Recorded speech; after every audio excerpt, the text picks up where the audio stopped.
The subject of today's video is Ford's first subcompact car sold in America. This car also featured the first domestically produced rack and pinion steering system. During its 10-year run, it outsold its domestic competitors from Chevy and AMC's combined totals. Over 3 million of these cars were produced, and that sounds like a pretty successful run, right? Well, stay tuned.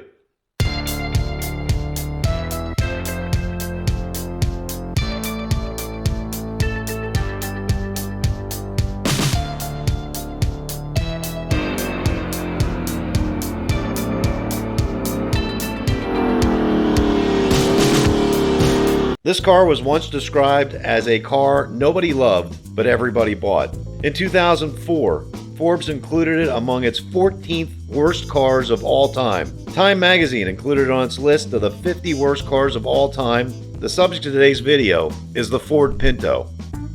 Lee Iacocca wanted a 1971 model that weighed under 2,000 pounds and would be priced at less than $2,000 US.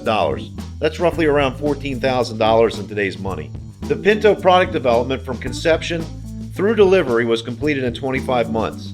That was unheard of at the time. The automotive industry average at the time was 43 months, making the Pinto's development the shortest production planning schedule in automotive history. Development processes usually conducted sequentially were conducted in parallel. Machine tooling overlapped with product development, which froze the basic design.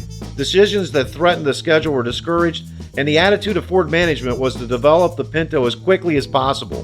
Iacocca ordered a rush on the project to build the car, and the Pinto became known internally as Lee's car. This is the San Jose assembly plant, where Ford makes Pintos. And where Ford quality checks Pintos 910 times. Yet Ford's suggested retail price is just $19.19. Freight charges $99. Dealer preparation charges, if any, state and local taxes not included.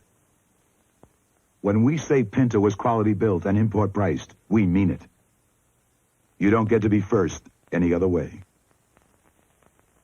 Now, Ford could have taken the Escort from the European market and brought that to America. The Ford Escort is a small family car that was manufactured by Ford of Europe from '68 until 2000. The Escort was frequently the best-selling car in Britain, and some people at Ford advised to do just that, but the leadership at Ford felt the American market was unique, and that market required a unique solution. The Pinto was marketed in 3 body styles throughout its production: a 2-door fastback sedan with a trunk, a 3-door hatchback, and a 2-door station wagon. These were produced at the Edison Assembly in Edison, New Jersey, St. Thomas Assembly in Southwold, Ontario, and San Jose's assembly plant in California. Why bring up the European Escort? Well, the original drivelines for the Pinto were either the 75 horsepower 1.6 or the 100 horsepower 2.0 4-cylinders, and they were available from its launch in 1971 up until 1974. They were built by Ford Europe. The single overhead cam engines pulled the Pinto from 0 to 60 in 10.8, and they were available with either a 3-speed or 4-speed manual transmission. The Pinto's body was wider than other subcompacts. It gave it a very unique look and feel. The 1972 models had virtually no changes. A Sprint package was available, which had a 2-tone white and blue paint scheme, a white and blue interior as well. This was also offered on the Mustang and Maverick of that year. This was either available on a 2-door or a 3-door runabout and would only last 1 year. The 1973 Pinto had really only one visible change. They added a reinforced front bumper. It added approximately an inch to the length of the car. Pinto sales at the time were very popular. They were averaging 400,000 a year.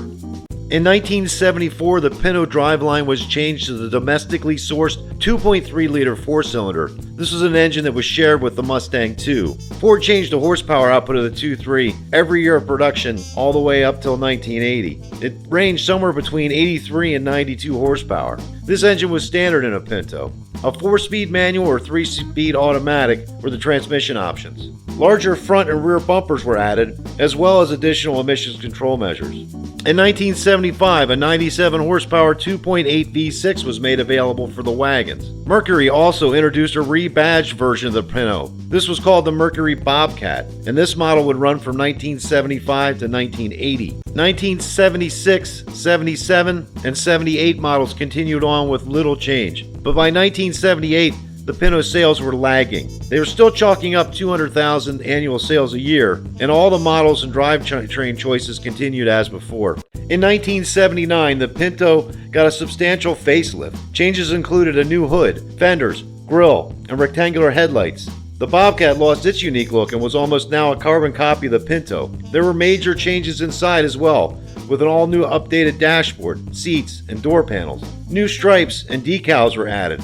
A rally package became available. Despite all these changes, the Pinto was now losing serious speed in the sales department. In 1980, Ford dropped the V6 option, leaving the 2.3-liter four-cylinders the sole engine choice for the Pinto and Bobcat in its final sales years. And this would be the Pinto's last year in production. For the first time in its history, less than 100,000 cars were sold. It would be replaced by the Ford Escort. This is what was considered by Ford to be a world car, meaning this platform would be available in every market Ford was in, whether it be in Europe, the United States, or anywhere else in the world. Now to the other side of the Pinto story, and why the Pinto and what surrounded the car is required study in both business ethics and legal classrooms. During the production run of the Pinto, it was alleged that the car's design allowed its fuel tank to be damaged in rear-end collisions, which could result in deadly fires. Critics argued that the vehicle's lack of a true rear bumper, as well as any reinforcing structure between the rear panel and gas tank, meant that in certain collisions the tank would be thrust forward into the differential, which had several protruding bolts that could puncture the tank. This, and the fact that the doors could potentially jam during an accident due to poor reinforcing, made the car a potential death trap. Mother Jones magazine printed a story called Pinto Madness. The story claimed that Ford knew about the potential for a fire in a rear-end collision, but refused to do anything about it. The story obtained an internal Ford memorandum, a cost-benefit analysis. It compared the cost of an $11 repair against the cost of paying off potential lawsuits. The memo argued that there was no financial benefit in complying with proposed safety standards that would admittedly result in fewer auto fires, fewer burn deaths, and fewer burn injuries. This became known as the Pinto Memo. This characterization of Ford as a company with a disregard for human life in favor of profits led to major lawsuits and criminal charges. While Ford was ultimately acquitted of criminal charges, it had lost several million dollars in legal fees, untold lost sales dollars, and gained a reputation for manufacturing the barbecue that seats four. The most famous Ford Pinto product liability case, Grimshaw versus Ford Motor Company, the California Court of Appeal for the 4th Appellate District reviewed Ford's conduct and upheld damages of $2.5 million and punitive damages of $3.5 million against Ford. Of the two plaintiffs, one was killed in the collision that caused her Pinto to explode, and her passenger, 13-year-old Richard Grimshaw, was badly burned and scarred for life.